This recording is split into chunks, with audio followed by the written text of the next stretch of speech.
नमस्कार। हिमाचल प्रदेश उच्च न्यायालय ने फलदार पौधों को वन भूमि से हटाने के आदेश पर पालन कर रही प्रदेश कांग्रेस सरकार अर्थव्यवस्था के साथ साथ जन भावनाओं का भी गला घोट रही है। कांग्रेस सरकार अगर सीपीएस के मामले में सुबह होने से पूर्व सर्वोच्च न्यायालय पहुंच सकती है, पालमपुर विश्वविद्यालय की भूमि को पर्यटन के नाम पर अधिग्रहण न होने पर उच्चतम न्यायालय के विरोध में 24 घंटे में सर्वोच्च न्यायालय पहुंच सकती है, तो आखिर करोड़ों के सेब उत्पादन व अर्थव्यवस्था पर खामोश क्यों है? सर्वोच्च न्यायालय ने भी वन भूमि पर अधिग्रहण को लेकर के सख्त आदेश दिए हैं, लेकिन उस पर फलदार पौधों को लेकर के सरकार अपने विवेक का उपयोग क्यों नहीं कर पा रही? जबकि उच्चतम न्यायालय ने सरकार से फलदार पौधों की व्यवस्था पर सवाल पूछा, तो उत्तर में कांग्रेस सरकार ने 2 जुलाई 2025 को हिमाचल प्रदेश उच्च न्यायालय में हल्फनामा दायर करके कहा था कि फॉरेस्ट विभाग वन भूमि पर लगे सेब बगीचों की व्यवस्था को व्यवस्थित करने में असमर्थ है और सेब की पौधा कोई वन्य प्रजाति नहीं है। हैरत की बात है। जबकि हिमाचल प्रदेश में सभी प्रकार के पेड़ काटने पर प्रतिबंध है। जो 5 प्रजातियां पेड़ काटने की अनुमति फॉरेस्ट विभाग द्वारा दी गई है, उनमें सेब नहीं आता है। सरकार की नीयत और नीति इस बात को प्रमाणित करती है कि जो सरकार हिमफेड को शराब बेचने के लिए अधिकृत कर सकती है, नीति बना सकती है, आखिर वो आत्मनिर्भर हिमाचल की बात करने वाली सरकार सेब से उत्पन्न 13% जीडीपी और 100 करोड़ की खड़ी सेब की नाशपाती व अर्थव्यवस्था को अधिग्रहण करके नीलाम क्यों नहीं करना चाहती?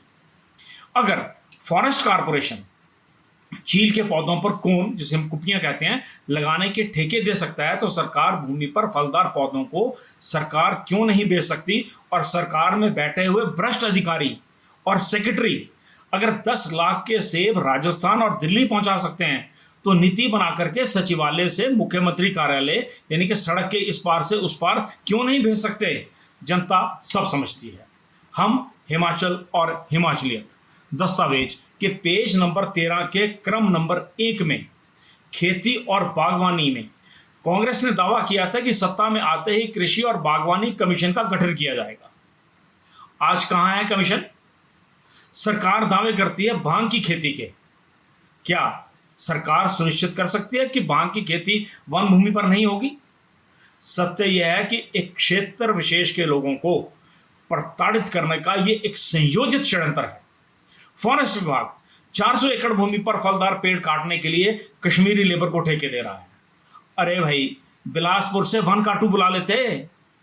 उच्चतम न्यायालय में प्रदेश का पक्ष रखने में असफल रही सरकार हिमाचल प्रदेश की संपत्तियों को नुकसान पहुंचा रही है। चाहे वो 18 होटल का मामला हो या हिमाचल प्रदेश में हिमाचल भवन का मामला हो, जिस न्यायालय के आदेश का हवाला देकर जनता को भ्रमित किया जा रहा है, उसी न्यायालय के अनेक आदेशों को नजरअंदाज भी किया जा रहा है। कर्मचारियों से लेकर सेवानिवृत्त कर्मचारियों की प्रमोशन, वित्तीय लाभों, प्राय हुए अनेक फैसलों को सरकार नजरअंदाज करती है और कई मामलों में तो न्यायालय ने कॉस्ट भी लगा चुकी है।